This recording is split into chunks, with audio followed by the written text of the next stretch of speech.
High সবাইকে, তোমরা সবাই কেমন আছো? আমি খুব ভালো আছি। আমি অর্পিতা চলে এসেছি আজ একটা নতুন ভিডিও নিয়ে।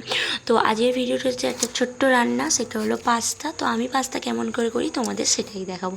তো দেখো, আমি প্রথমে ডিম ভেজে নিয়েছি, পাস্তা সিদ্ধ করে নিয়েছি, এবং এই যে পেঁয়াজটা আছে, পেঁয়াজটা ডুমো ডুমো করে কেটে নিয়েছি, নিয়ে এটা হাই ফ্লেমে ভেজে নিয়েছি। এবং তারপরেই আমি ভেজে নেব গাজর। আমি বেশি কিছু সবজি দিচ্ছি না, এর মধ্যে গাজর, আলু কুচোনো, গাজর কুচোনো, পেঁয়াজ কুচোনো আর একটা ডিম ভাজা, বাস, ডিমের টুকরো।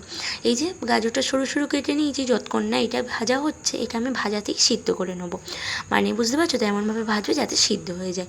তো এটা ভাজা হয়ে গেলে তারপরে আমি দেবো আলু ভাজা। আমার ডিম ভাজা আগে হয়ে গিয়েছে, পেঁয়াজ ভাজাও হয়ে গিয়েছে, তো আমি গাজরটাও ভেজে নিয়েছি, এবার আলুটাকেও ভেজে নেব।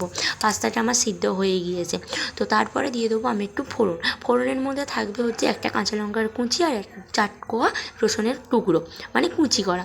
তোমরা ঝালটা তোমাদের মতন দিতে পারো, সেটা তোমাদের ব্যক্তিগত ব্যাপার, তোমরা যে যেরকম ঝাল খাও সেরকমভাবে দিতে পারো। আমি বেশি ঝাল খেতে পারি না, তাই জন্য আমি একটাই লঙ্কা দিয়েছি। তো এটা আমি যতক্ষণ মানে ততক্ষণই নাড়বো যতক্ষণ না এটা লাল হয়ে যাচ্ছে।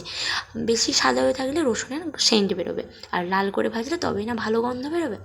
তো দেখো, এটা আমার ভাজা হয়ে গেছে। এরপর আমি দিয়ে দেবো আমার পাস্তাটা আমি বেশি ভাজবো না, কারণ এটার মধ্যে আমি সয়া সস এবং টমেটো সস দিয়ে দেবো। আমি প্রত্যেকটা সবজি ভাজার সময় একটু করে নুন দিয়ে দিয়েছি, এবং পাস্তাটা সিদ্ধ করার সময় আমি নুন দিয়ে দিয়েছি। আর সয়া সস আর টমেটো সসের যখন আমি এটা করেছিলাম, মিক্সারটা করেছিলাম, তখনও আমি একটু করে নুন দিয়ে দিয়েছি, তাই এক্সট্রা করে আমি নুন দেবো না। এতে হলুদের ব্যবহার করবো না, লঙ্কা গুঁড়োরও ব্যবহার করবো না। তো দেখো, এটা আমি হালকাভাবে এখন ভেজে নিয়েছি।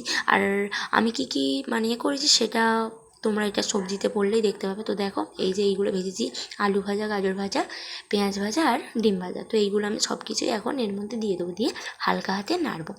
তো এই যে আমার করা হয়ে গিয়েছে, এবার আমি এগুলো সব কিছু দিয়ে হালকা করে নেড়ে, আর তার মধ্যে দেবো সয়া সস। তো দেখতে পেলেই আমি সব কিছু নেড়ে নেড়ে আস্তেভাবে হালকাভাবে নাড়বো, যাতে মানে এটা বেশি ভাজা না হয়, আবার কম ভাজাও না হয়। তো দেখতে পেলেই যে আমি ভেজে নিয়েছি। তো এরপরে আমি এর মধ্যে দিয়ে দেবো সয়া সস। তো তোমাদের সবার বলো যে তোমরা সবাই কীরমভাবে পাস্তা করো, সেটা অবশ্যই বললাম। তো আমি এটা চামচে করে দিচ্ছি, কারণ এটা আমার অনেকটা গোলা হয়ে গেছিলো। আর এটা আমি মেপে মেপে 2-3 চামচ দিচ্ছি, কারণ বেশি গ্রেভি মানে বেশি আর কি সস খাওয়া ভালো নয়, আমি খাই না, আমার ভালো লাগে না। তো এই যে নেড়ে চেড়ে আমি ভালো করে এবার একটু হাই ফ্লেমে দিয়ে দেবো গ্যাসটা। আর এটা যতক্ষণ করছো গ্যাসের ফ্লেমটা অবশ্যই লো টু মিডিয়াম ফ্লেমেই রাখা উচিত, নইলে কড়া ধরে যাবে। তো দেখো, এটা আমার হয়ে গিয়েছে, এবার আমি এটা বাটিতে সার্ভ করবো। কেমন লাগছে তোমরা বলো। আজকের জন্য টাটা, তোমার সবাই সুস্থ থেকো।